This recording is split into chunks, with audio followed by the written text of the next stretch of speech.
village du Poil, il est dans un lieu assez perdu, puisque les randonneurs appellent ça le bout du monde. Et donc ce village a été déserté dans les années 1930.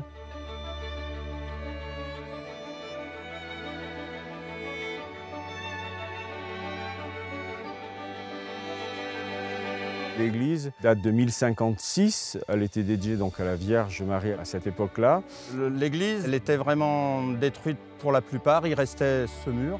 Le mur de clocher aussi qui était encore un peu apparent, nous avons remonté le reste.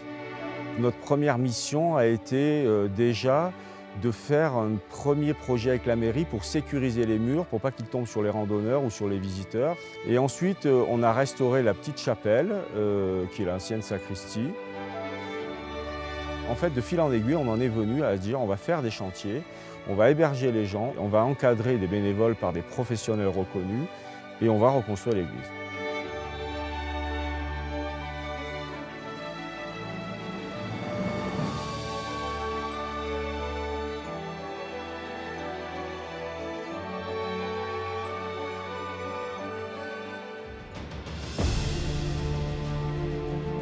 Nous avons commandé la charpente à un spécialiste qui est un charpentier de tradition et lui va poser une charpente en chêne qui a été demandée par les Bâtiments de France pour que ce soit l'identique de ce qu'il y avait avant.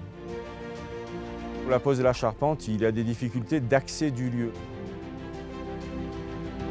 Il y a une piste de 3 km qui est dangereuse parce qu'elle est en dévers, puis il y a des précipices. Et donc nous allons avoir un élitreuillage des poutres et de la charpente.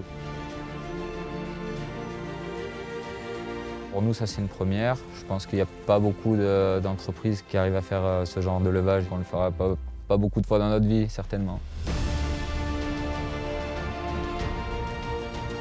Avec le coût de l'augmentation du chêne, qui a pris 20-25%, on a vu qu'on ne passerait peut-être pas le cap de la charpente. C'est pour ça que l'association Arcade nous a fait découvrir l'association France Bois Forêt. Grâce à ces 10 000 €, maintenant, nous pouvons poser la charpente cette année. On peut dire que je suis tombé amoureux du lieu et j'ai décidé d'y faire une partie de ma vie.